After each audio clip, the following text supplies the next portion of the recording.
Video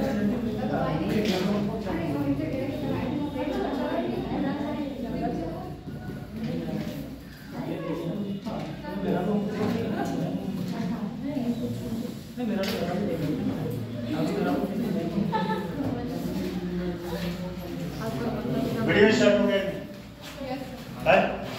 हो गया है? कहाँ कल इसमें 3-4 टॉपिक बता दिए थे, कुछ बचा था, जो बचा था वही है। ठीक है, क्या क्या समस्या है, क्या क्या बताइए, क्या क्या बताइए क्या क्या हो चुका था? उत्तर प्रदेश की शिक्षा प्रणाली की समस्याओं में क्या क्या हो चुका था? पढ़ाई नहीं होता है, बताइए, आप बताएं क्या क्या हो चुका था? नहीं पता, आप बताइए क्या क्या हो चुका था? मेरे भाई कभी गलती से एक बार जो है नोट्स पलट लिया करो आप लोग, नहीं मन करता। अच्छा, घर जाने के बाद करते क्या हो? बताइए, सब लोग छापने लग गए हैं, छाप ही लग गए। छापना भी एक कला है। कभी ऐसे स्कूल में पढ़े कि जहाँ इमला बोल के पास कराया जाता? ऐसे स्कूल में पढ़े आप? मुलायम सिंह सरकार में वो होता था, इमला बोल के लिखवाया जाता है। उसमें समस्या पता है क्या होता है? 100 के 100 नंबर लिखवाते हैं और नंबर कितना मिलता है? कितना नंबर मिलता है? मैक्सिमम कितना भी अच्छा लिख लो 65 से 70 नंबर से ज्यादा नहीं मिलेगा। और लिखवाते कितना है? पूरा 5 क्वेश्चन आएगा तो पांचों क्वेश्चन अटेम्प्ट करवाते हैं, लेकिन नंबर क्यों कम मिलता है? इसके पीछे कारण क्या है?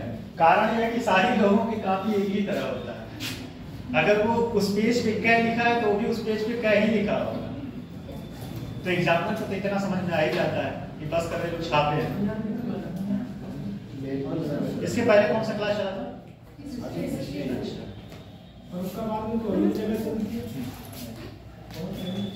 नहीं बताएंगे, हमें बताएं, टाइम बर्बाद करने से आप लोग नहीं बोले।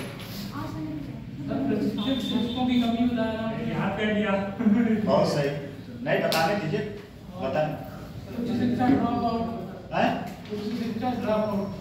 ड्रॉप आउट क्यों होता था ये बताइए। क्या बताया कि हम बहुत अच्छे से एक्सप्लेन किए थे इसको। बताइए आप दोनों चारों लोग मिलकर बताइए, उच्च शिक्षा में ड्रॉप का क्या कारण है? आप तो कल आए नहीं थे, चेहरा मुझे याद हो जाता है, कौन आता है कौन नहीं आता है।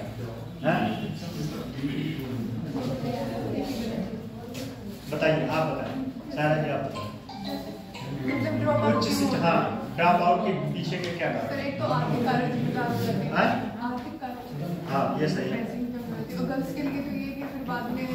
हाँ, दूर है तो पेरेंट्स लोग जो है सुरक्षा की दृष्टि से उनको आगे भेजते हैं। ठीक है, ये सब सारे कारण। ठीक, और खासकर ड्रॉप आउट की समस्या सबसे ज्यादा गर्ल्स में है, लड़कों में नहीं। और इसके पीछे कहीं ना कहीं पेरेंट्स जिम्मेदार हैं। लगभग आज भी हमारे देश में ऐसे पेरेंट्स हैं कि जो अपने लड़कियों को बाहर पढ़ने नहीं भेजने देना चाहते। अगर 10 किलोमीटर दूर स्कूल है तो कहेंगे छोड़ो जाने दो, रहने दो। उसके पीछे कहीं ना कहीं आप लोग जिम्मेदार हैं, आप हम सब जिम्मेदार हैं। इसमें पुरुष वर्ग जिम्मेदार है, क्योंकि उन लोगों को सेफ्टी नहीं फील करा। सब लोग जिम्मेदार हैं। अगर आप लोग सेफ्टी फील कराइए तो क्या पेरेंट्स लोग उनको रोकेंगे?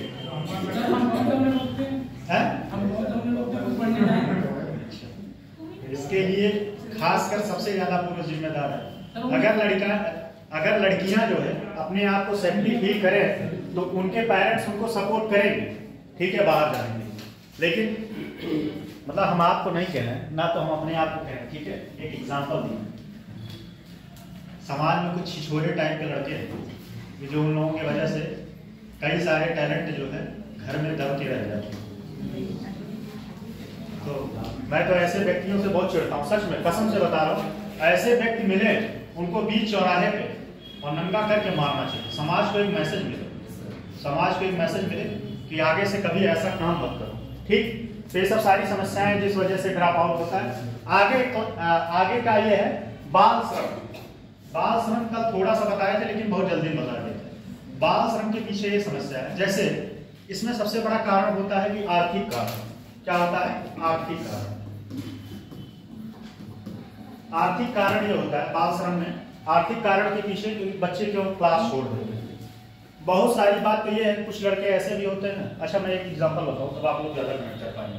बाल श्रम के अभी स्टेशन पे जाइए ना, जो बच्चे मानते हैं उनसे कहो चलो तुम्हारा एडमिशन कराते हैं, तो तेज भागेंगे, पैसा भी नहीं लेंगे आपसे। पैसा दोगे ना तब भी नहीं लेंगे, अब खूब तेज भागेंगे। एक बार तो पकड़ लिया थे बच्चे ने, हम कहे चलो तुम्हारा एडमिशन कराते हैं। अरे भाई होने लगा, हाँ कह कभी समस्या हो जाएगा, आप ये पौधे आ जाएंगे कि इसको किडनैप कर रहा है उल्टा हो जाएगा, छोड़ दिया क्या जाओ। उसका एडमिशन सच में करा देते, एडमिशन करा देते उसका, लेकिन वो पढ़ता नहीं, मुझे पता है, क्योंकि उसको वहाँ ज़्यादा मजा मिलता है। तो इसके पीछे कारण ये है। कुछ लोग भाई घर में अगर मान लीजिए एक लड़का है 10th तक, बहुत सारे लोग आप लोग गाँव में भी देखे होंगे कि 10 तक पढ़ा और दुर्भाग्यवश उसके फैमिली में और कोई पैसा कमाने वाला नहीं, वही एक अकेले जिम्मेदार है। फिर क्या करता है बेचारा, परिवार की जिम्मेदारी है, वो कॉलेज को ड्रॉप आउट या स्कूल को ड्रॉप आउट करके फिर जाता है नौकरी करता है, और नौकरी करता है फिर घर का अपने घर को चलाता है। इस वजह से ऐसा नहीं है कि उसके पास टैलेंट नहीं है, वो पढ़ नहीं सकता, लेकिन आर्थिक समस्याओं के कारण वह जो है अपने शिक्षा को, अपने स्टडी को कंटिन्यू आगे नहीं बढ़ा पाता। अब कुछ लोग तो ऐसे होते हैं कि उनको मजा आता है पढ़ाई छोड़ देने में, ठीक है। और मुझे लगता है एक बात और बता दें आपको, दुनिया में सबसे आसान काम पढ़ाई करना। दुनिया में सच में कभी आप बैठ के देखिएगा, विचार करिएगा, दुनिया में मुझे लगता है सबसे आसान काम पढ़ाई करना है, क्योंकि यहाँ पे आपको सारे स्टडी मटेरियल मार्केट में उपलब्ध है, वो भी आपको कुछ नहीं करना है, लिखी हुई बातें हैं उसको रटना है और एग्जाम पास करना है। इससे बेहतर तरीका और क्या हो सकता है। अगर आप खेती कर रहे हैं, खेती में क्या करेंगे, अभी 1 बीघा कह दे खेत बोने के लिए हालत खराब हो जाए, सच बताएं, लेकिन आपको पढ़ना क्या है, आपको प्रॉपर वे में एक स्टडी टेबल मिलता है, या फिर स्टडी टेबल ना हो तो आप तख्ते पे जहां भी आपको लगता है वहां पे बैठ के पढ़ो, ठीक है। तो मुझे लगता है दुनिया में सबसे आसान काम पढ़ना होता है, लेकिन दुनिया में सबसे कठिन काम भी यही होता है। क्यों होता है? अगर पढ़ाई जो है लॉजिकल ना हो, पढ़ाई जो है प्रैक्टिकल ना हो, बोरिंग स्टडी नहीं होना चाहिए। न्यू एजुकेशन पॉलिसी में इसी पे फोकस किया गया है। न्यू एजुकेशन पॉलिसी में कि स्टडी को ऐसा बनाइए जिसमें वो लर्निंग बेस हो, मतलब सीखने वाला, ऐसा ना हो कि रटने वाला। रट्टू तोता जानते हैं नहीं, रट्टू सीधा रहा वो बोलता रहेगा, उसको सिखा दीजिए कुछ बोलेगा। तो ये पहली बात तो आर्थिक कारण सबसे बड़ा हुआ, ठीक है। पारिवारिक कारण भी होता है, कभी कभी क्या होता है, माँ बाप जो है उसको पढ़ने नहीं देना चाहते, ठीक है। ये एक समस्या एक कम्युनिटी में ज्यादा आता है, ऐसा देखा गया। देखिए आप लोग किसी बुरा मत मानिए इस बात को, ये फैक्ट है तो मैं बता रहा हूँ। ये समस्या सबसे ज्यादा परिवार जो है सपोर्ट करने से बचता है मुस्लिम कम्युनिटी। मुस्लिम कम्युनिटी में अगर जो है बच्चे ज्यादातर वो कम शिक्षा लेते हैं, अगर उनके पास हाई स्कूल इंटर किए फिर क्या करेंगे, उनका वीजा पासपोर्ट बनवाएंगे, सऊदीया भेज देंगे, दुबई भेज देंगे, दुबई में आके पैसा कमाएंगे। तो ये सब सारी समस्याएं उसमें बहुत है। इस वजह से बाल श्रम की वजह से भी कई सारे बच्चे जो है स्कूल को छोड़ देते हैं। ये एजुकेशन सिस्टम के लिए सबसे बड़ी समस्या है, ठीक। दूसरा कारण है अभिभावकों की निम्न आय।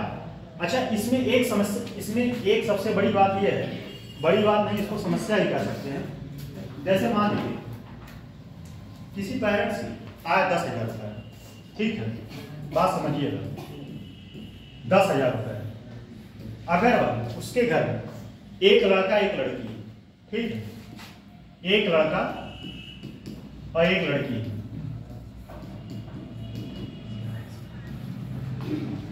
और उसके पास इनकम कितना है 10,000 रुपये। अब वह आप लोग थोड़ा सोचिए कि वह किसको पढ़ाने पर फोकस करेगा, किसको पढ़ाने पर? आज के जमाने में दोनों करता है। हम आज ही जमाने की बात कर रहे हैं, पिछले जमाने की बात नहीं कर रहे, आज ही जमाने। आप तो दोनों करता है। ऐसा कुछ नहीं, अभी भी ये समाज में ये बात तभी भाभी है, ज्यादातर लड़के को प्रेफर करेगा। अभी आप लोग देखे भी होंगे कि बहुत सारे लड़के जो इंग्लिश मीडियम में पढ़ते हैं, लड़कियों को जो है हिंदी मीडियम में डाल देंगे, वही पेरेंट्स। इसके पीछे एक कारण और है भाई, उनके पास इनकम कम है, ठीक है, इनकम कम है तो सोचते हैं। और अच्छा एक चीज और है, उनको लगता है कि लड़कियां चली जाएंगी अपने घर, ये सबसे बड़ा समस्या वाला कारण। इसका मैं एग्जांपल दे के बता रहा हूँ। मेरे एक मामी है, वो डिप्टी एसपी है, ठीक है, मामी डिप्टी एसपी है और मामा डायरेक्टर है गोरखपुर मेडिकल कॉलेज एम्स में डायरेक्टर। अब इन लोगों की कहानी बता रहा हूँ। मामी जो है पहले से ही पढ़ के जो है नौकरी ली थी, जब उनकी शादी नहीं हुई थी तब वो पीसीएस के थ्रू डिप्टी एसपी हुई। और मामा जो है, अब मामा चाहते हैं कि पैसा अपने पेरेंट्स को ना दे। भाई जो परिवार उनको पढ़ा के डिप्टी एसपी बनाया है और दुर्भाग्यवश उनके पिताजी नहीं रहे, अब पिताजी नहीं रहे तो जिम्मेदारी उनके ऊपर है। वो पैसा उनका भाई दिल्ली में तैयारी करता है यूपीएससी में, पैसा अपने जो है घर में ज़्यादा देती, इस वजह से उनके घर में रयाल खड़ा होता है। समस्या तो कहीं ना कहीं ये बात दिमाग में है पेरेंट्स के कि लड़कियों की शादी हो जाएगी, और ये सही भी बात है। शादी होने के बाद जो है पैसा वो नहीं दे पाते, सबके बस की बात नहीं होती देना, ठीक, या तो आप बगावत करिए। अब सोचिए वो लोग इतने वेल एजुकेटेड होने के बाद ऐसी मानसिकता है, वेल एजुकेटेड, बीएचयू से गोल्ड मेडलिस्ट है मामा, और उसके बाद यह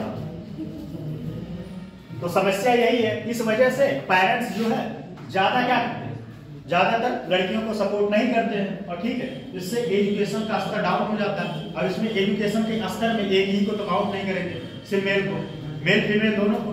साक्षरता दर इसीलिए समस्या का कारण होता है कि साक्षरता दर कम होता है। ये बात समझ में आए कि नहीं?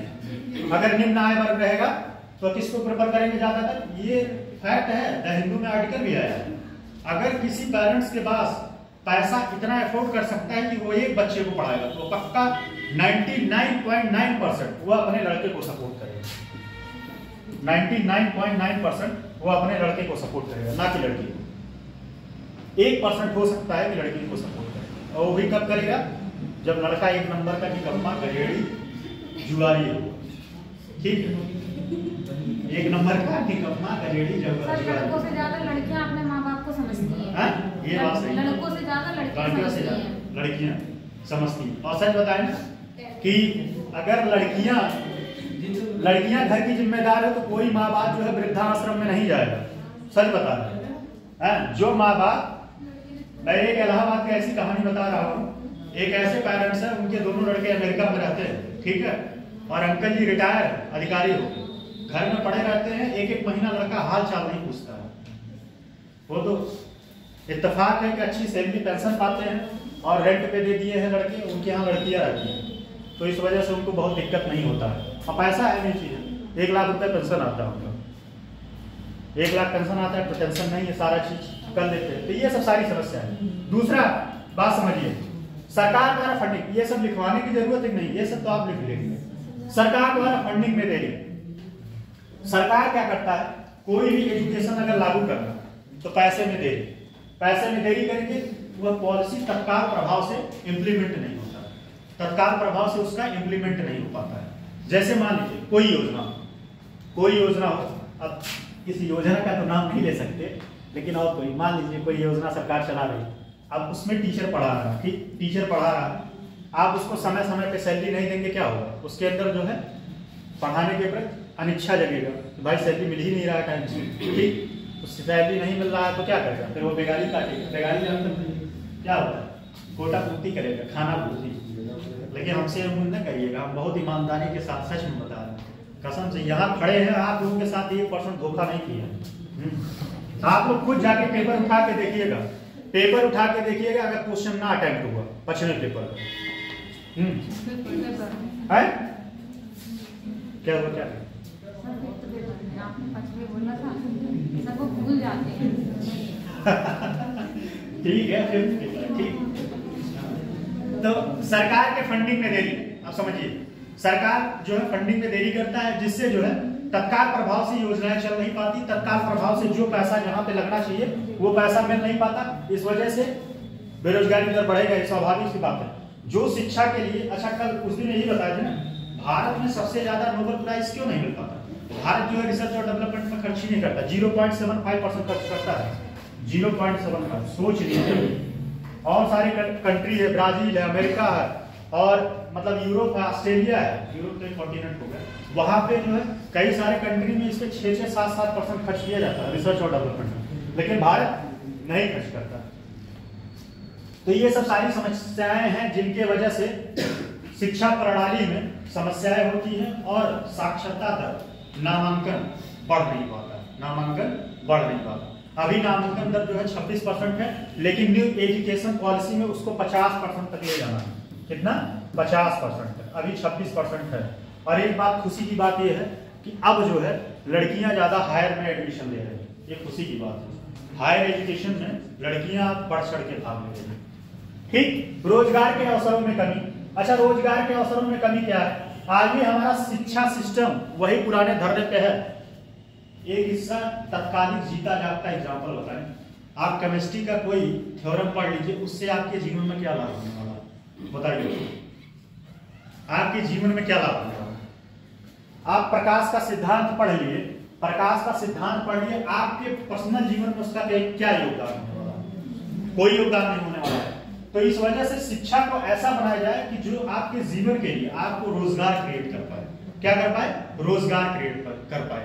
और रोजगार क्रिएट करने में अभी भारत की एजुकेशन सिस्टम बहुत पीछे है। भारत की अमेरिका में क्या है कि वहां पे जो है प्रैक्टिकल करके चीजें पढ़ाया जाता है, जिससे वहां पे जॉब के अवसर ज्यादा रहते हैं, जॉब के अवसर ज्यादा रहते हैं।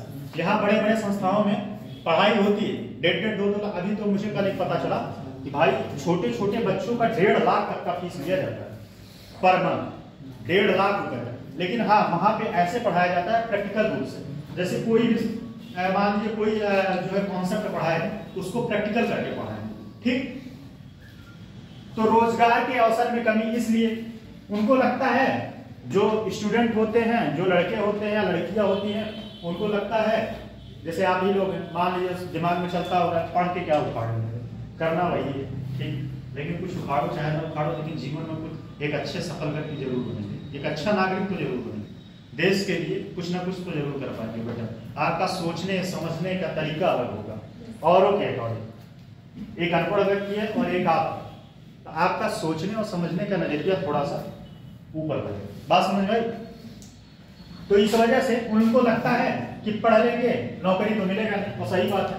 और नाम ये कैमरा चल रहा है, नहीं तो अभी मैं बहुत सारी बातें बता देता कि ऐसी बात है, ये नौकरियां निकाल नहीं रहे, नौकरी निकाल नहीं रहे, कॉन्फिडेंस बच्चों का डाउन, रोजगार दे नहीं रहे। सब लगता है प्राइवेटाइजेशन करने से। प्राइवेटाइजेशन करना ठीक है, लेकिन आप अपने देश की स्थिति को समझिए। क्या हमारे देश में वो इम्प्लीमेंट करने लायक है? अगर इम्प्लीमेंट करने लायक है तो करिए, लेकिन कुछ हद तक, बड़े पैमाने पे। ठीक, तो रोजगार उनको लगता है पढ़ लेंगे तो क्या होगा, रोजगार तो मिलेगा नहीं। इस वजह से भी कई सारे लोग जो है अपना नामांकन नहीं करवाते। जैसे पहले के समय में क्या होता है, 7 या 8 पढ़ के आपकी कोई दादी वादी रही होगी, 2-3 पढ़ी होगी, मास्टर बन गई होगी। कोई है आप ऐसा? 2-3-4 पढ़े होंगे, मास्टर बन गए होंगे। हाँ, आपकी मम्मी है मास्टर? सर मम्मी तो है, बेसिक में टीचर नानी। अच्छा, नानी। देखिए कितना पढ़े हैं? नाना कितना पढ़े? सर 10th किया था। और दूसरे का मैं जीता जागता एग्जाम्पल, हमारे बाबूजी, बाबा हमारे को जो है 9th पढ़े थे, 10th फेल थे, और वो जो है दरोगा तक पहुंच गए। जीता जागता एग्जाम्पल हो सच में। मेरे बाबा जो है 9th पढ़े थे, 10th में फेल हो गए और पुलिस डिपार्टमेंट में थे, और उनको 2-2, 3-3 नौकरियां मिली थी। तो ये सब सारे चीज थे। ठीक, समस्या का कारण। सो जो मैं बात अभी बताया, भारत में क्या है, रिसर्च और डेवलपमेंट में ज्यादा काम नहीं होता, या उत्तर प्रदेश में। अगर रिसर्च और डेवलपमेंट में काम किया जाए और शिक्षा को नए तरीके से पढ़ाया जाए, नए इन्वेंशन किया जाए कि जिससे लोगों का आकर्षण बढ़े शिक्षा के प्रति, पढ़ाई के प्रति। पढ़ाई के प्रति जब आकर्षण बढ़ेगा तो लोग जो है एडमिशन लेने के लिए क्या होंगे, जागरूक होंगे। एडमिशन लेने के लिए जागरूक होंगे कि नहीं मुझे पढ़ना है। एक बार किसी ने कहा, अब्राहम लिंकन जब उनके यहाँ ट्यूटर आया पढ़ाने के लिए, तो अब्राहम लिंकन ने ट्यूटर से ये बात बोला कि वो चाहते तो कुछ भी कह सकते थे कि इसको राष्ट्रपति बनाओ, ये बनाओ, वो बनाओ। उन्होंने कहा इसको एक अच्छा नागरिक बनाइएगा, बस एक सफल और अच्छा नागरिक, सफल नहीं अच्छा नागरिक। देखिए, शिक्षा का उद्देश्य ये नहीं है कि आप सफल हो जाए, ठीक है, सफल तो बाई लक हो गया। शिक्षा का उद्देश्य है कि आपको एक जागरूक और अवेयर नागरिक बनाना, ठीक, जो समाज के अकॉर्डिंग अच्छा सोचे। समाज क्या हुआ, नींद आ रहा है क्या? अच्छा, हमें लगा नींद आ रहा है। समाज के लिए अच्छा सोचे, एक मानव ह्यूमन रिसोर्स हो। तो ये सब सारी चीजें अगर रिसर्च और डेवलपमेंट में खर्च हो। अच्छा, इसमें एक चीज का किया जा सकता है, जैसे जो IITian है उनको ये कॉन्ट्रैक्ट किया जा सकता है कि आप नए नए तरीके से विचार दीजिए कि जिससे प्राइमरी स्तर का, देखो पढ़ाई का स्टार्टिंग प्राइमरी स्तर से ही होता है। अगर प्राइमरी स्तर से बच्चे का मन लगेगा पढ़ने, तभी वो हायर तक जाएगा। पता चले उसको प्राइमरी स्कूल में ही बोझ लग रहा है। जैसे हम लोग थे क्या, प्राइमरी स्कूल, सच बताएं मैं उस दिन बताया था ये बात कि 8 तक हम स्कूल नहीं जाते। मेरा स्कूल जाने की एकदम इच्छा नहीं करता था। हफ्ते में 2-3 दिन चले गए, गलती से चले जाते, मैं तो जाते वाले नहीं था। इसलिए नहीं जाते थे, इतना बोरिंग लगता था कि बैठ के सुबह से लेकर शाम तक क्या करते थे, सिर्फ पढ़ाते थे लिखवाते, कुछ अच्छे तरीके से समझाते नहीं थे। इसका मतलब क्या होगा, खेल तरीके से नहीं समझाते, इसलिए बोरिंग लगता था। वहां जाने के बाद मैं घड़ी पहन के जाता था कि बस किसी तरीके से छुट्टी हो जाए। तो ये सब सारी समस्याएं हैं। अगर रिसर्च और डेवलपमेंट पे काम किया जाए और शिक्षा को नए तरीके से पढ़ाने के लिए विचार दिया जाए, नए नए शोध किया जाए और नया नया अवसर क्रिएट किया जाए। जैसे अभी भारत में जो है सबसे अच्छा पहल क्या हुआ, चंद्रयान लॉन्च किया गया था। उससे लोगों के अंदर साइंटिस्ट बनने का अवेयरनेस बढ़ा। अच्छा, एक चीज और है, उसमें जो है सबसे ज्यादा यूट्यूब पे और सारे जगह उसको लाइव दिखाया गया था। पहला बार ऐसा था, चंद्रयान था ना, है कहाँ गया था, उसको कहाँ उतारा गया था, कौन बता सकता है? South Pole. और उसमें जो है उत्तर प्रदेश, भारत कौन से नंबर पे? फर्स्ट नंबर पे। और कुछ पॉइंट, सॉफ्ट लैंडिंग कराया था। सॉफ्ट लैंडिंग क्या होता है? सॉफ्ट लैंडिंग, ठीक। इससे जो है बच्चों के अंदर थोड़ा सा अब साइंटिस्ट या साइंस के प्रति जागरूकता बढ़ रही है। इसीलिए आप लोग देखते हो कि स्कूलों में क्या है, प्रोजेक्ट दिया जाता है। आप लोग इंग्लिश मीडियम में पढ़े नहीं, इंग्लिश मीडियम में स्कूल में जो है प्रोजेक्ट दिया जाता है। हम लोग हिंदी मीडियम में पढ़े, कभी प्रोजेक्ट नहीं मिला, कोई नहीं मिला। इंग्लिश मीडियम में जो है बच्चों को प्रोजेक्ट दिया जाता है, नए नए तरीके से सोचे, नए नए इन्वेंशन करे, नया नया क्रिएट करे। बिहार में भी कोई, मैं यूट्यूब पे देखा था, बिहार में कोई लड़का था बहुत अच्छा मशीन बना दिया था, छोटे क्लास का। अगर वो इन्वेंशन हो सकता है आपका बड़े पैमाने पर हो तो आप उसको पेटेंट दे सकते हैं, पेटेंट दे सकते हैं, ठीक। तो ये सब सारी चीजें हैं जो अगर इस तरीके से रोचक बनाया जाए तो क्या होगा, शिक्षा के स्तर को बढ़ाया जा सकता है, नामांकन को बढ़ाया जा सकता है। बात समझ में? कोई डाउट? अब आते हैं न्यू एजुकेशन पॉलिसी। कोई पॉइंट लिखना होगा तो बताइए।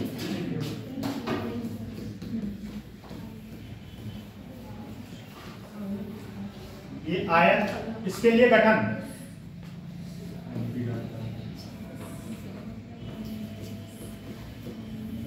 गठन 2017 में अध्यक्ष कौन था? के, कौन बता सकता? के कस्तूरी रंगन। वो क्या थे? इसरो के अध्यक्ष थे।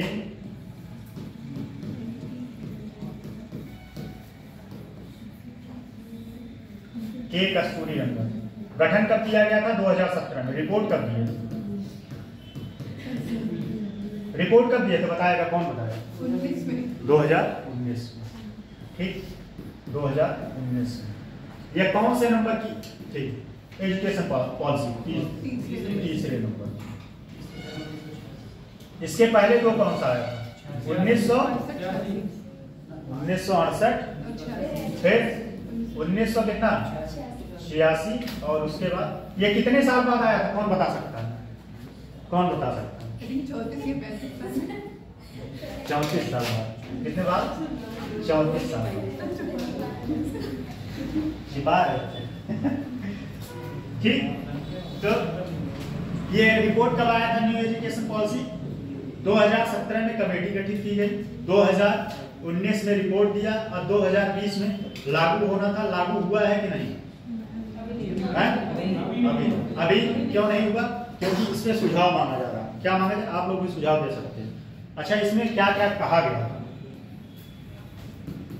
शिक्षा पर, एजुकेशन पर जीडीपी का 6% खर्च करना अभी कितना होता है? कौन बता सकता है अभी कितना होता है? वर्तमान में कितना होता है? कौन बता सकता है? 4.1 से लेके 4.8 के आसपास अभी किसका, जीडीपी का इतना खर्च किया जाता है। जीडीपी का इतना खर्च किया जाता है। इन्होंने एक कॉन्सेप्ट दिया था 5+3+3+2। ये क्या है? 5+3+3+2 ये शिक्षा का मॉडल दिया। 4 सही है भाई, हो गया, गलती से लिख दिए, गलती से लिख दिए, ठीक। 5+3+3+4 इस 5 साल में क्या करना है? एडमिशन कितने साल में होता है? 3 साल। एडमिशन 3 साल में होता है एडमिशन, और उसके बाद 1 और 2 क्लास को इसमें शामिल किया जाता है। किसको? 1 और 2 क्लास को, ठीक। 1 और 2 क्लास को इसमें कितना शामिल किया जाता है? 3 से 5। और इसमें बताइए कैसे पाएंगे, आप बताएं। ठीक बोलेंगे। 3 से 5। और इसमें क्या किया गया था? इसमें 6, 7, 8, 9 था। इसमें कितना था? 6, 7, 8, 9। 6, 7, 8, 6, 7, 8, 9 नहीं, ठीक। 6, 7, 8,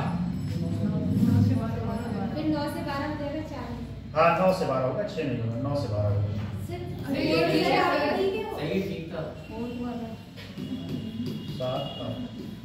और इसमें जो है, इसमें ग्रेजुएशन को 4 साल किया गया था। ग्रेजुएशन को 4 साल। अभी क्या है ग्रेजुएशन? अभी ग्रेजुएशन कितने साल का होता है? सबको पता है भाई, 3 साल का होता है, ठीक है, 3 साल का। लेकिन इस ग्रेजुएशन में 4 पार्ट में जो डिवाइड किया गया था, 4 पार्ट में, इसमें ध्यान दीजिएगा। अगर आप पहले साल करके छोड़ते हैं तो आपको क्या मिलेगा? सर्टिफिकेट मिलेगा, ठीक। पहले साल। दूसरे साल अगर छोड़ते हैं, दूसरे साल तो डिप्लोमा। तीसरे साल अगर छोड़ते हैं, तीसरे साल छोड़ते हैं तो ग्रेजुएशन। और चौथे साल छोड़ते हैं, चौथे साल कंप्लीट करते हैं तो क्या? डिग्री या शोध, डिग्री या शोध, ठीक। अच्छा, ये 4 साल का फायदा ये है कि जहां पे बीटेक वाला अप्लाई कर सकता है, वहां पे आप भी इसके लिए, अगर आप बीएससी किए हैं तो, बीए नहीं, ध्यान दीजिएगा। और इसमें एक चीज और किया गया था, इस एजुकेशन पॉलिसी में डीफिल एमफिल जानते हैं नहीं? पहले डीफिल एमफिल करके लोग जो है डिग्री कॉलेज में प्रोफेसर हो जाते हैं, इसको खत्म कर दिया गया। डीफिल और एमफिल को खत्म कर दिया गया, ठीक है। और एक बात और है, अभी जो बीटीसी आ रहा है ना, ये बीटीसी को समाप्त करके इसके जगह पे डीएलएड। और डीएलएड कितने साल का होता है? 2 साल का होता है। डीएलएड 3 साल का है। अरे अभी बीटीसी का ही डीएलएड फॉर्म है, ठीक। लेकिन उसको जो है शायद मेरे हिसाब से उसको 5 साल करने वाला है। 2 साल डीएलएड हो गया, 3 साल डिग्री ग्रेजुएशन। मतलब आप जैसे एक होता है स्पेशल एलएलबी, जानते हैं नहीं? कौन जानता है?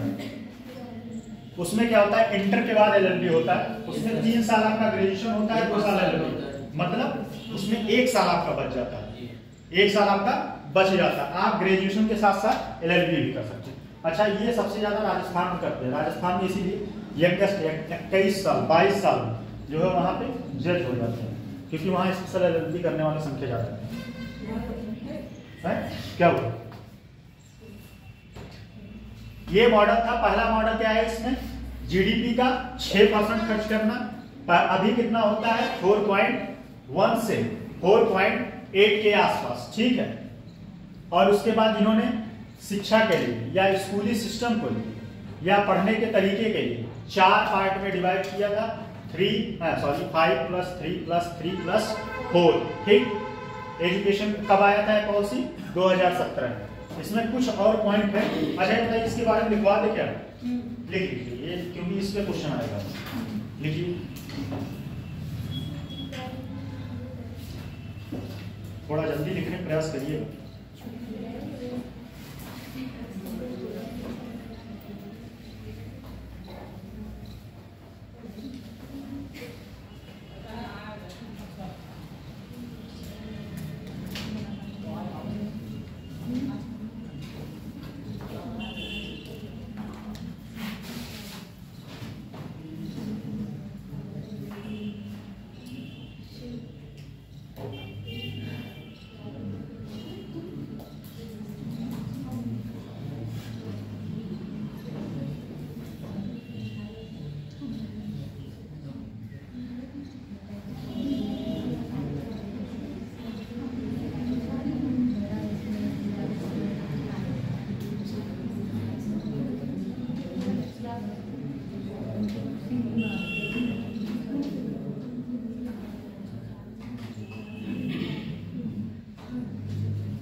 लिखवा दो।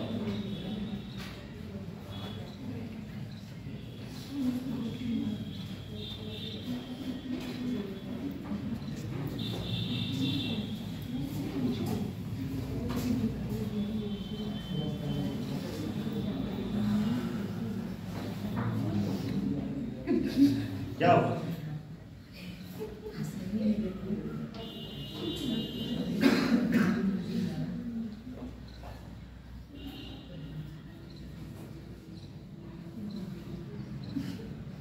चलिए लिखिए,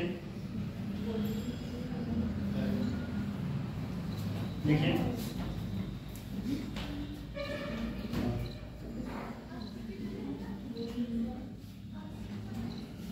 देखिए, राष्ट्रीय शिक्षा नीति यानी कि 2020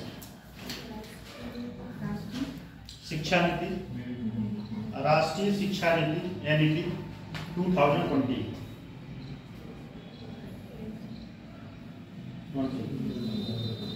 ठीक, लिखिए। पहले इसमें लिखिएगा परिचय, लिखिए।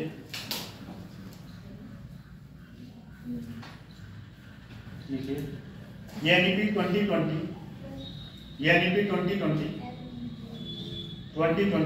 का लक्ष्य भारत को, एनईपी 2020 का लक्ष्य भारत जल्दी लिखिए। आज हमको जो है राज्यपाल पढ़ना है और उसके बाद मुख्यमंत्री। भारत को एक वैश्विक ज्ञान महाशक्ति,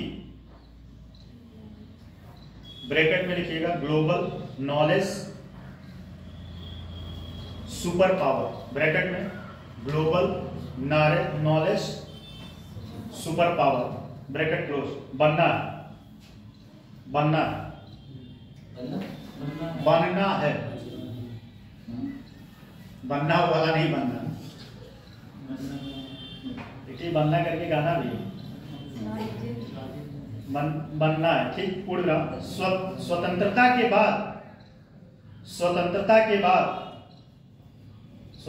के बाद से यह भारत के शिक्षा ढांचे में तीसरा बड़ा सुधार।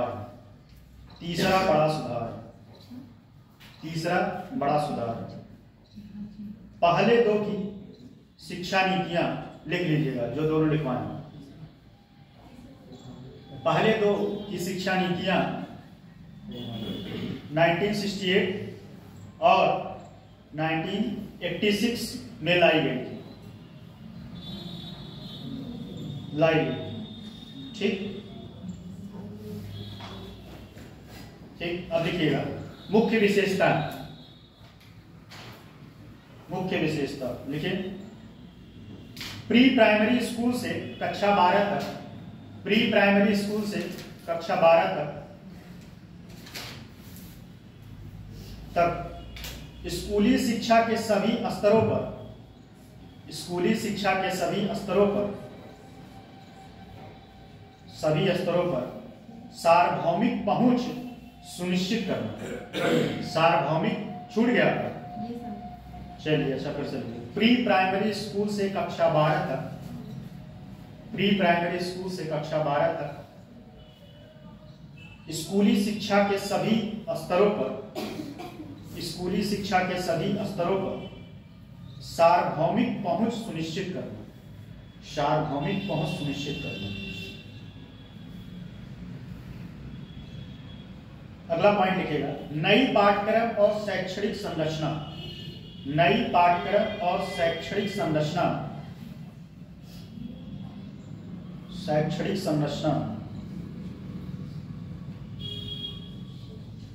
वही लिख लीजिए 5 ब्रैकेट में 5 + 3 + 3 + 4।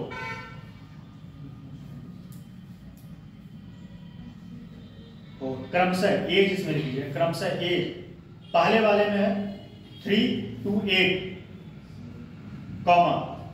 3 to 8, 8 to 11, 11, 8 to 11, फिर 11 से 14, 11 से 14 एवं 17 से 18 वर्ष के आयु समूहों, 17 से 18 वर्ष के आयु समूहों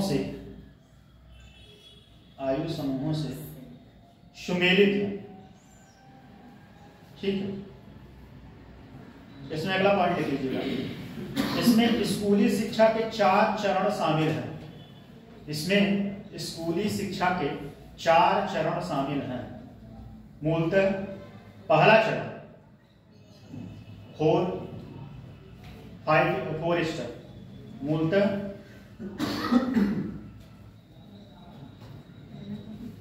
शामिल है। मूलतः चरण ब्रैकेट में लिखा है, मूलतः चरण 5 वर्ष, ब्रैकेट में 5 वर्ष प्रारंभिक चरण, 5 वर्ष प्रारंभिक चरण, ब्रैकेट में 3 वर्ष मध्य चरण, 3 वर्ष मध्य चरण, ब्रैकेट में फिर 3 वर्ष प्रारंभिक चरण, फिर मध्य चरण 3 वर्ष, फिर उसके बाद माध्यमिक चरण 4 वर्ष, माध्यमिक चरण 4 वर्ष, माध्यमिक चरण 4 वर्ष। पहला 3 वर्ष आपने बताया, पहला 3 वर्ष ठीक प्राथमिक चरण नहीं, पहला 3 वर्ष जो है प्राथमिक चरण 5 वर्ष का है। ठीक, उसके बाद मध्य चरण, ठीक, फिर उसके बाद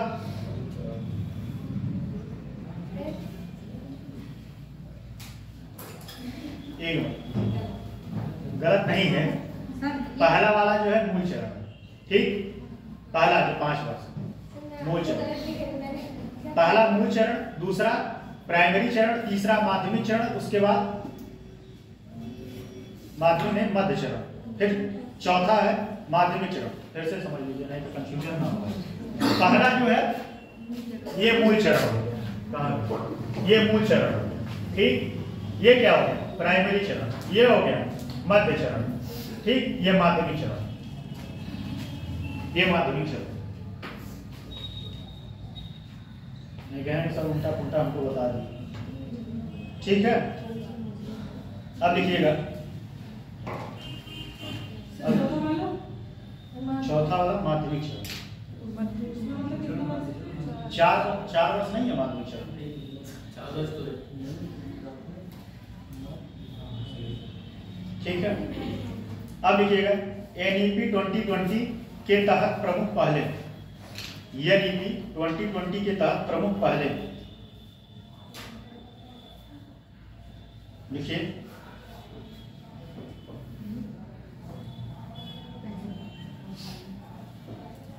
पहला पॉइंट लिखिएगा, उभरते भारत के लिए पीएम स्कूल, उभरते भारत के लिए पीएम स्कूल, पीएम श्री, वही पीएम श्री, SCHRI श्री, जो कल बताया था, पीएम श्री योजना का, पीएम श्री योजना का उद्देश्य न्याय संगत समावेशी, न्याय संगत समावेशी और मनोरंजक स्कूली वातावरण, न्याय संगत समावेशी और मनोरंजक स्कूली वातावरण में उच्च गुणवत्ता वाली शिक्षा प्रदान करना। उच्च गुणवत्ता वाली शिक्षा प्रदान करना। अगला पॉइंट इसमें लिखिएगा, यह देश भर में 450 से अधिक स्कूलों के 14,500, यह देश भर में 14 नहीं समझे 14,500। आप लोग 14 क्या बोलते हैं बताइए? तो 14 ही बोले हैं। 14,500 से अधिक स्कूलों के उन्नयन और विकास के लिए सितंबर 2022 में शुरू की गई केंद्र प्रायोजित योजना। केंद्र प्रायोजित योजना का मतलब क्या होता है? केंद्र प्रायोजित योजना बताइए। सर उसमें जो भी फंडिंग है वो केंद्र सरकार ने देगी। केंद्र सरकार नहीं सर, ऐसा नहीं है। और मतलब दो तरह से होती है। मैं किसी बात को बताना सर जो एक होती है केंद्र प्रायोजित, एक होती है केंद्रीय योजना। हाँ। वो केंद्रीय योजना वो योजना होती है जिसकी फंडिंग पूरी तरह से केंद्र करता है। हाँ। केंद्र इसमें 60-40 का रेशियो दोनों करते हैं, सब योजना केंद्र बनाता है। केंद्र बनाता है, उसमें रोल मॉडल केंद्र का होता है, 60-40 का रेशियो होता है। और जो पहाड़ी क्षेत्र होता है 90 और 10 का रेशियो होता है। चलिए अगला पॉइंट लिखिएगा। नहीं बोले तो पूरा, अब आप ना लिख पाइए तो अलग बात है। शुरू की गई एक केंद्र प्रायोजित योजना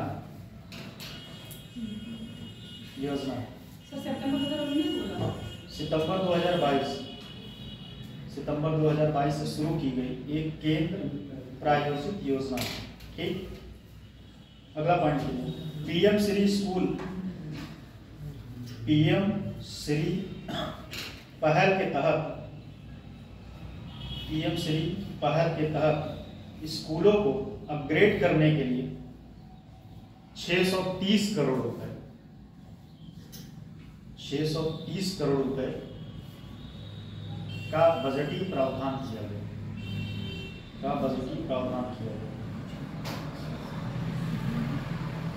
ठीक है। अच्छा, इसमें एक पॉइंट हम नहीं बता रहे, समझ लीजिए। इसमें एक पॉइंट और है, इसमें एक सुझाव दिए थे। एक एकेडमिक जो है क्रेडिट बैंक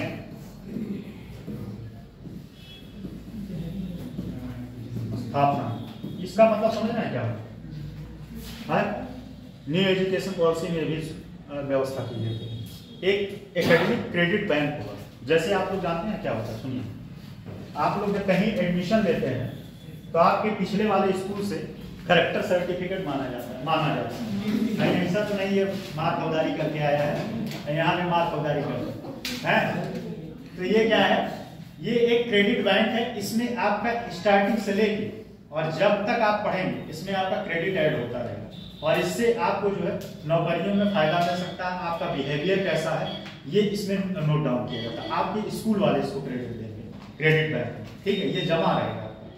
और एक बात न्यू एजुकेशन पॉलिसी में और है, वो शायद मैं बताना भूल गया।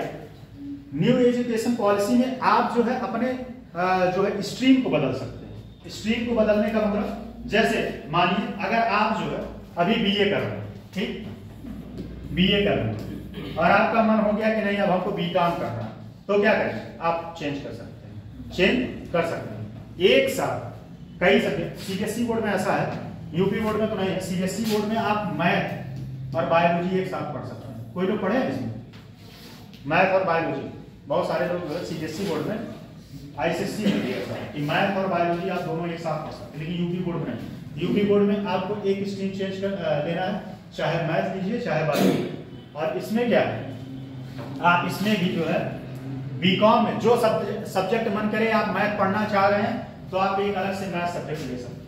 न्यू एजुकेशन पॉलिसी में है कि कोई बाउंडेशन नहीं है। ठीक है, कोई बाउंडेशन नहीं है। और बस्ते का बोझ कम करना। कितने लोग बस्ता उठा के लेके जाते थे, भर भर के ले जाते थे, तो उसको कम करना है। ठीक है, मतलब उसको कम कैसे किया जाएगा? कैसे कम किया जाएगा? शेड्यूल डिसाइड होगा, यहाँ आज ये हिंदी पढ़ाया जाएगा, और उसके बाद मैथ पढ़ाया जाएगा। फिर पहले से ऐसे भी इंग्लिश मीडियम और अच्छे स्कूलों में होता है कि उसमें जो है शेड्यूल बना दिया जाता है, इस दिन आपका ये सब्जेक्ट चलेगा, ठीक है। बस्ते का बोझ कम करना। और एक बात और, ज्यादातर सिर्फ और सिर्फ सीखने पे फोकस है, रटने पे नहीं। जैसे अभी भी जो IIT कॉलेज है वहाँ पे तो सीखते हैं ही हैं, लेकिन उन लोगों पे जो बीटेक किए रहते हैं ना, बीटेक वाले लोग पढ़ते नहीं ज़्यादा। क्यों नहीं पढ़ते? क्योंकि वो 20 साल का 25 साल का पेपर उठाकर रट डालते हैं, उसमें मिल जाता है। BSc में भी यही है कि अगर आप BSc कर रहे हैं, 20 साल का पेपर प्रीवियस ईयर उठाइए और रट डालिए, और एग्जामिनर इतना जो है आलसी होता है कि उसी 20 साल के पेपर में से देता है और आप पास हो जाए। तो ये सब सारी चीजें जो है रटने वाला मेन चीज है, रट्टाफिकेशन, इसको कम करना, चीजों को समझ विकसित करना। जब आपके पास समझ विकसित रहेगा तो आप जो है कुछ भी कर सकते हैं। अगर आप रटे रहेंगे तो कुछ नहीं कर पाएंगे। बात समझ में आई? चलिए देखिए, योजना हम लिखवा दिए हैं, योजना के बारे में नहीं लिखवाएंगे, PM विद्यालय ये सब योजना लिखवा दी। इसमें वही पॉइंट लिखवाएंगे जो आपके यहाँ लिखेगा। शैक्षणिक रूपरेखा लिखेगा, शैक्षणिक रूपरेखा।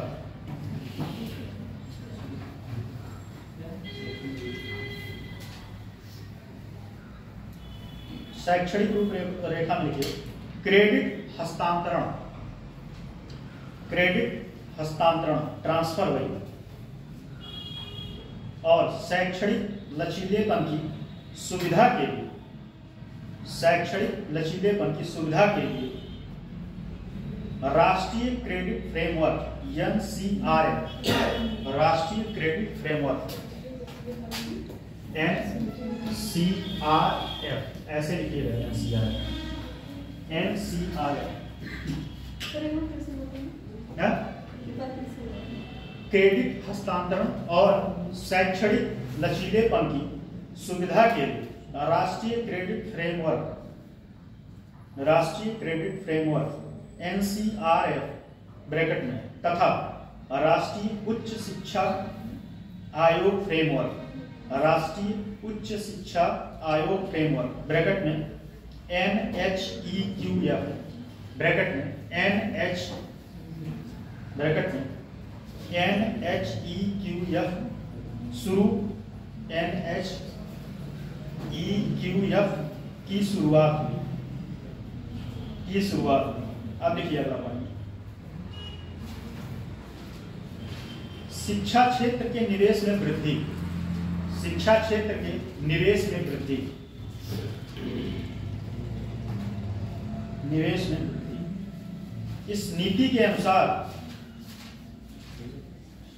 शिक्षा क्षेत्र में निवेश में वृद्धि, इस नीति के अनुसार केंद्र सरकार और राज्य सरकार दोनों, केंद्र सरकार और राज्य सरकार दोनों शिक्षा के क्षेत्र के लिए, केंद्र सरकार और राज्य सरकार दोनों शिक्षा के क्षेत्र के लिए,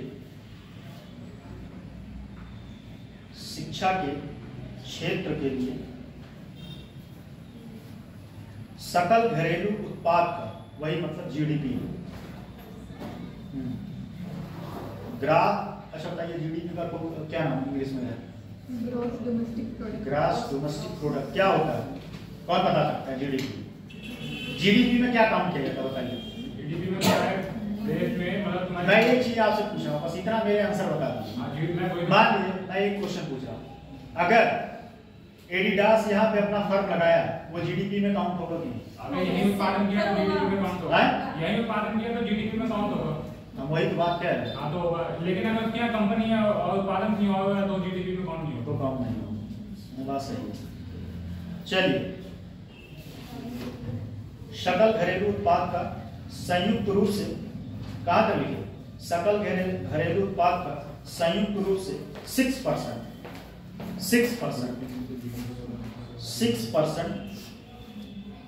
आवंटित करना होगा, आवंटित करना होगा, 6% आवंटित करना होगा।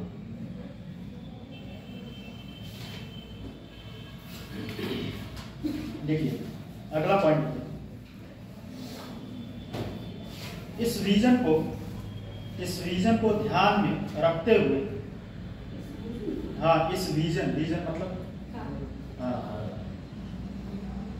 इस विजन को ध्यान में रखते हुए शिक्षा मंत्रालय ने वर्ष 2020-21 के बजट की तुलना में 2020-21 के बजट की तुलना में 13.68% की वृद्धि के साथ वर्ष 2023-24 के लिए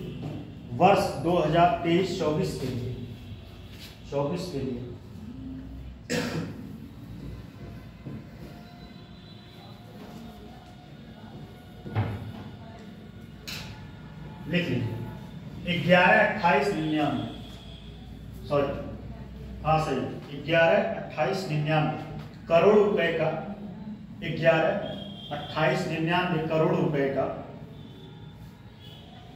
बजट रखा है।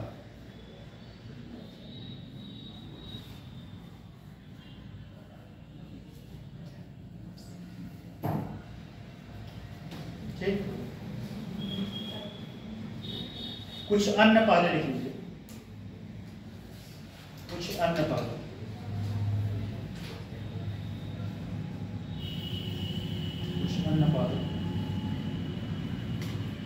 विश्व स्तरीय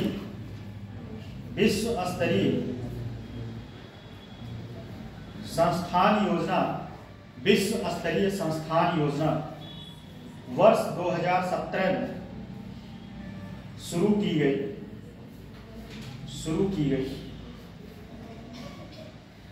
गई। विश्व स्तरीय संस्थान योजना का उद्देश्य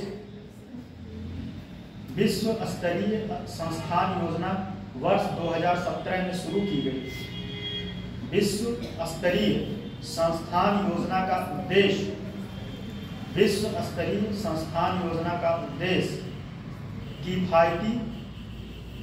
किफायती शीर्ष पायदान के शैक्षणिक और अनुसंधान केंद्रों का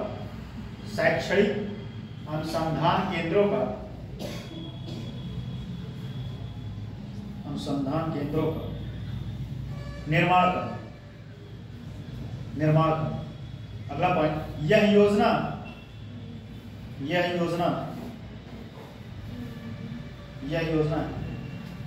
अकादमिक उत्कृष्टता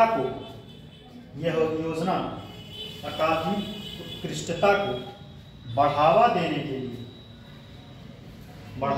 के लिए प्रतिष्ठित संस्थानों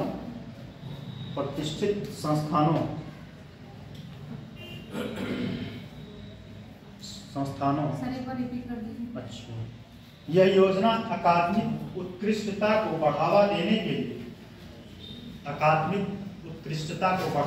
के लिए प्रतिष्ठित संस्थानों को नामित करती है।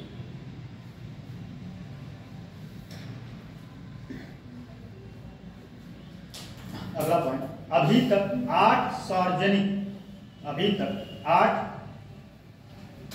पब्लिक सेक्टर के, अभी तक 8 सार्वजनिक और 4 निजी,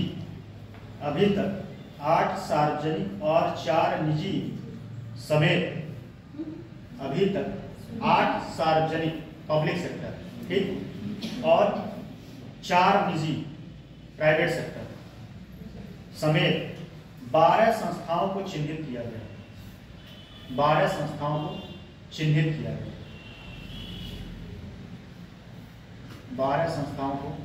किया गया। ठीक है,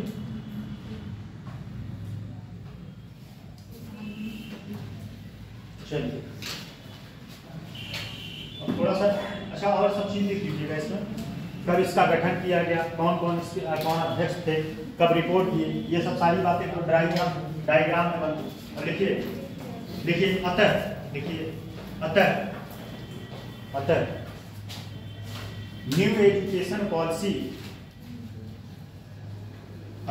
न्यू एजुकेशन पॉलिसी, ये निष्कर्ष है, न्यू एजुकेशन पॉलिसी का उद्देश्य भारत को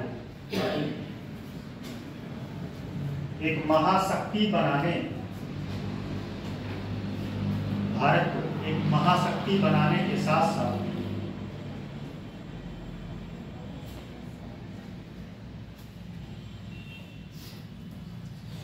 राष्ट्र निर्माण में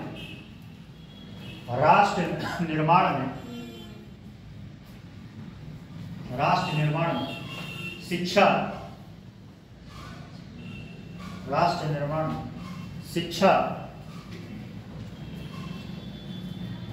को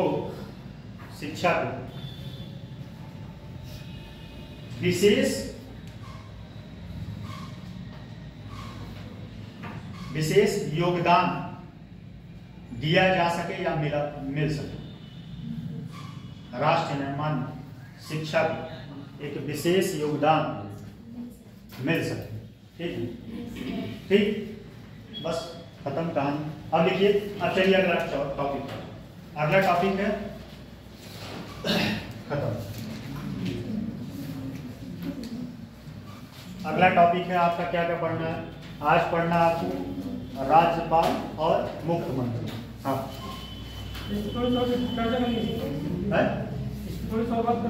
हाँ, तो जैसा कि हम जानते हैं कि 2020 में शिक्षा नीति आई थी, इसको साउथ इंडिया जो राज्य है उसने लागू करने से मना कर दिया।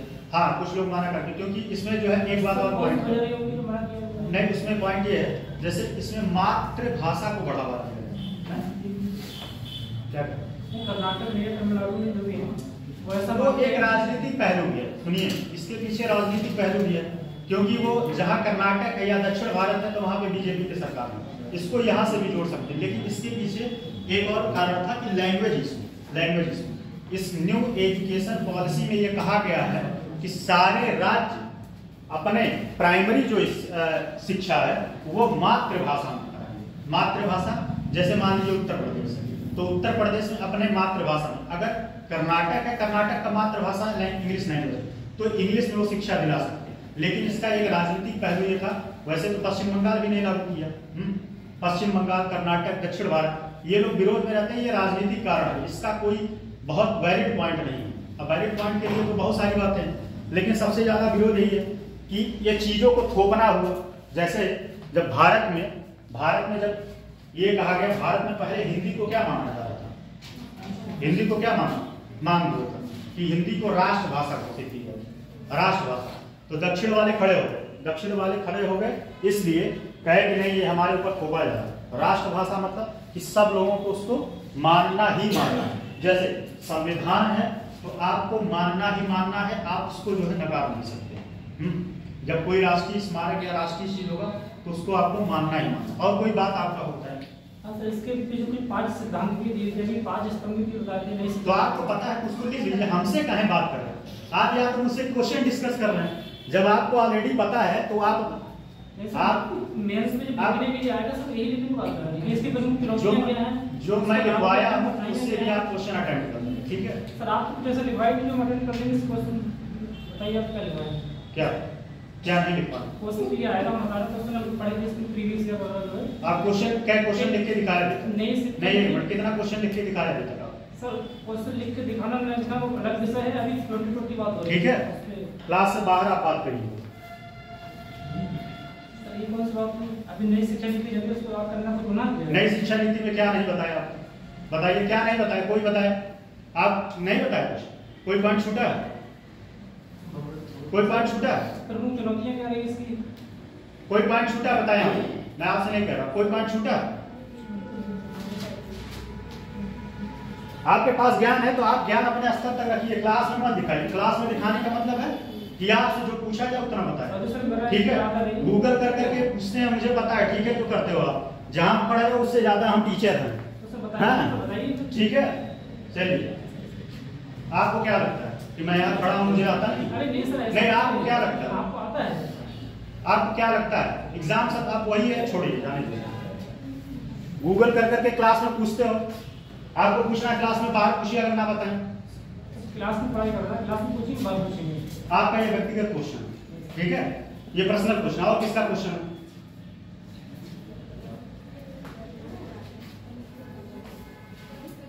आप क्लास को डिस्टर्ब करते हैं, क्लास का टाइम बर्बाद कराते हैं।